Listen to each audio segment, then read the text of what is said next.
Hello and welcome back to a new series that I am starting, Spotlight On, where we bring in locals from the community to talk about their acting journey and some of the shows that they may be in that you can see as well.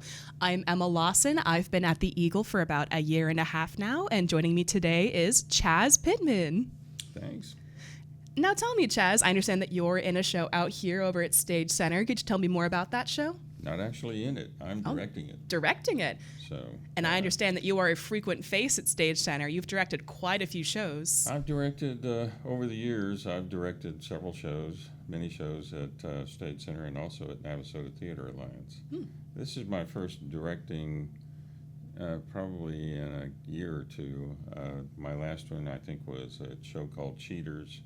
And before that, whenever they moved to their current facility, I actually was the first director to open a show there. We did Harvey. Which was a fun show. But anyway, I'm directing A Bad Year for Tomatoes, and that's the one that's on now. A Bad Year for Tomatoes. And I've been seeing some photos of that one. Seems like y'all had a lot of fun with the costumes, with getting everything put together. It's absolute fun rehearsing a comedy because you keep on trying to come up with funny bits, and you end up cracking the cast up, and it's like, okay, get your laughs out now because you can't do that while you're on stage. But it's a fun show. Now tell me, do you prefer acting in shows or do you prefer directing shows? Yes.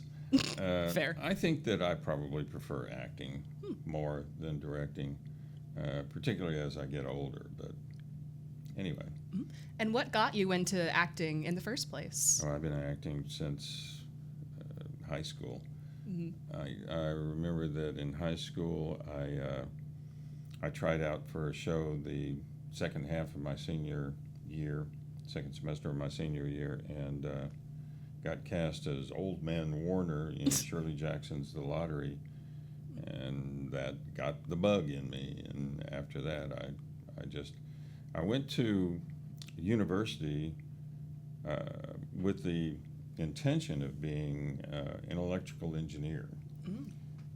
That I wanted to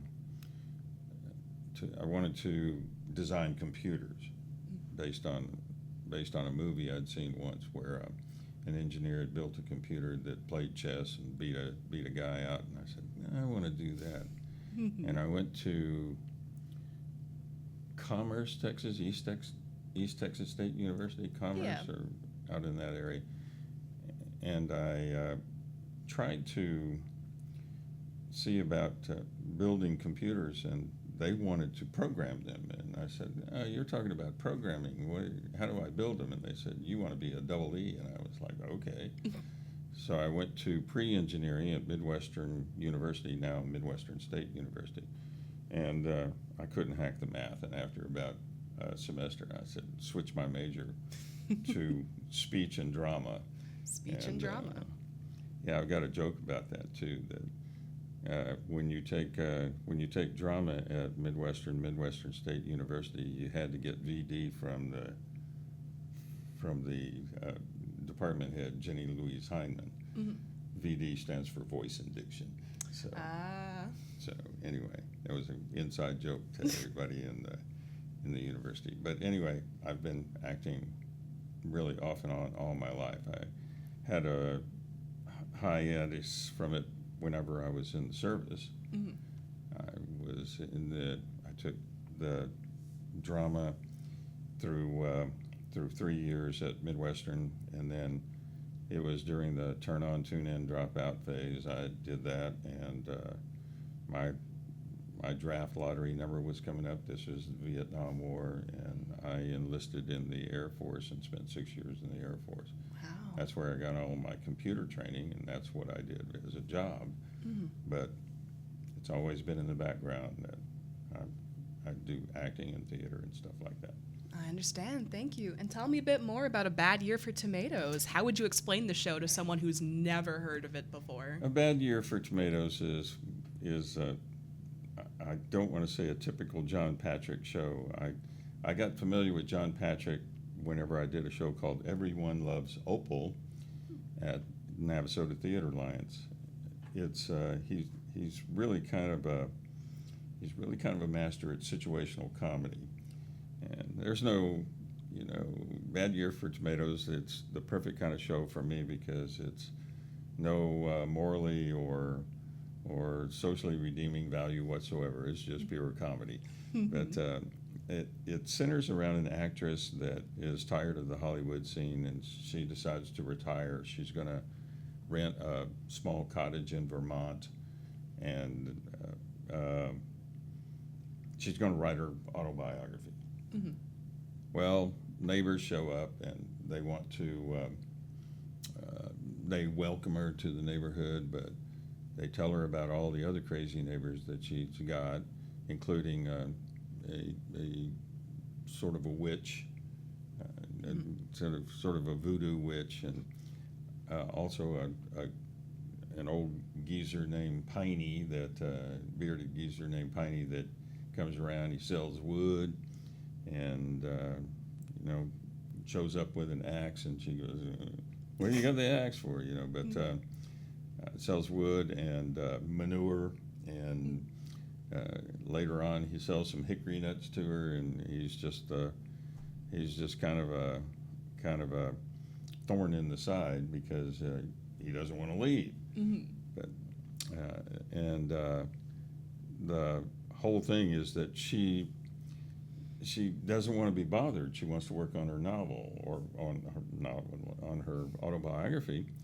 So she invents this crazy sister. She's an actress, and so she records this crazy sister on her tape recorder, and then she sets it upstairs. And while she's downstairs talking to somebody she wants to get rid of, the crazy sister starts yelling, "Hey, sister, I'm up here and I've gotten loose," And she goes, "Oh my God, she's gotten loose!" And she dashes upstairs, and she dons a wig and a little bit of an outfit, and then she comes down and she threatens the people with the scissors.